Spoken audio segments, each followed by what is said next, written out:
झंकार अकादमी ने millennium show के द्वारा अपने फनकारों के प्रतिभा को दर्शाया। 8 जून की शाम बैरकपुर कमिश्नरेट के अंतर्गत आने वाला क्षेत्र न्यू बैरकपुर के क्रिस्टी ऑडिटोरियम में झंकार अकादमी द्वारा सांस्कृतिक प्रोग्राम मिलेनियम शो का आयोजन किया गया। इस सांस्कृतिक प्रोग्राम में युवाओं और छोटे छोटे बच्चों ने अपनी कला के माध्यम से कार्यक्रम में भाग ले रहे विशिष्ट अतिथियों का दिल जीत लिया। झंकार अकादमी के सांस्कृतिक कार्यक्रम में टीएमसी नॉर्थ 24 परगना हिंदी प्रकोष्ठ के chairman Ashok Sharma, Barrackpore police commissionerate के संयोजक प्रदीप अध्य, समाज सेवी रवि शर्मा के अलावा सामाजिक और राजनीतिक जगत के अन्य गणमान्य लोगों ने भी भाग लिया। इस विशेष अवसर पर अशोक शर्मा ने झंकार अकादमी के प्रयासों और इस संस्था के संस्थापक दीपंकर रॉय की सोच और प्रयास की खूब सराहना करते हुए उनके इस कार्य की जमकर तारीफें की। देखिए, दीपंकर कौर जो है वो बहुत दिन से इस क्षेत्र में है। उनकी एक संस्था है झंकार, उसके माध्यम से इस एरिया के जितने भी बैरकपुर के, न्यू बैरकपुर के और दमदम, नॉर्थ दमदम के जो बच्चे लोग हैं यहाँ पे डांस सीखते हैं। ये हमारे पश्चिम बंगाल का एक कल्चर है कि डांस जो है पश्चिम बंगाल का इतिहास में रहा है कि पूरे हिंदुस्तान में पश्चिम बंगाल एक ऐसी जगह है जहाँ संगीत, जहाँ नृत्य और जहाँ सब चीज़ की पहचान होती है। क्योंकि हमारे पश्चिम बंगाल में हमारे बच्चे लोग जो हैं शुरू से ही इस चीज़ में और मूव करते हैं। आप देखे होंगे फिल्म इंडस्ट्री में आप जितना भी गौर कीजिएगा सबसे ज़्यादा आपको पश्चिम बंगाल से ही कलाकार मिलेंगे। तो ये बहुत अच्छी इनकी एक पहल है, मैं इनको बहुत धन्यवाद देता हूँ और इस कार्य में मुझे बुलाने के लिए भी बहुत धन्यवाद देता हूँ। न्यू बैरकपुर में आज ये कार्यक्रम रखा गया और एक चीज़ बहुत अच्छी देखने को मिली, जो कि जितने भी गेस्ट आ रहे थे उनको एक छोटा पौधा दिया जा रहा था, क्योंकि पौधे हमारे जीवन के लिए बहुत ही महत्वपूर्ण एक चीज़ है।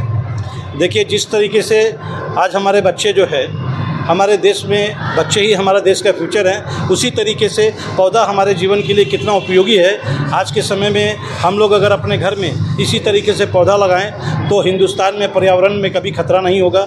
ये एक अच्छा संकेत है। एक अच्छे शुरुआत की जो दीपंकर जी ने यहाँ शुरुआत की है, इसके लिए मैं उन्हें बहुत फिर दोबारा धन्यवाद देता हूँ। প্রথমেই আমি ধন্যবাদ জানাই আপনার চ্যানেলকে। পিছনে দেখছেন আমাদের বিশ্বকবি রবীন্দ্রনাথ ঠাকুর, তারকে স্মরণ করেই কিছুদিন আগেই আমাদের বিশ্ব পরিবেশ দিবস গেছে। আজকে যে আমরা এখানে এসে একটা ক্ষুদ্র উপহার পেয়েছি, আর আমাদের কাছে কিন্তু এই উপহারটা একটা বড় একটা মানে রাখে, কারণ এই গাছ একটা প্রাণ, একটা জীবন। তাই আমি মনে করি এই যে ঝংকারের যে উদ্যোগ, এখানে যে দীপঙ্কর যে ব্যবস্থা করেছে, এবং আমি বেশ কিছু নাচ দেখছিলাম, আমরা নিজেদের মধ্যে আলোচনা করছিলাম, সত্যি অতুলনীয়। আর এই শোর যিনি কর্ণধার আমার পাশেই দাঁড়িয়ে আছে, দীপঙ্কর দা, ওনাকেও ধন্যবাদ জানাবো এত সুন্দর একটা অনুষ্ঠান অর্গানাইজ করার জন্য এবং আমাকে অ্যাজ এ গেস্ট অ্যাপিয়ারেন্স এখানে ডাকার জন্য। ওনার এই শোটাতেই একটা স্পেশাল শো হচ্ছে, মানে শোয়ের মধ্যে একটা স্পেশাল প্রোগ্রাম হচ্ছে, যেটা নৃত্যনাট্য মহুয়া সুন্দরী।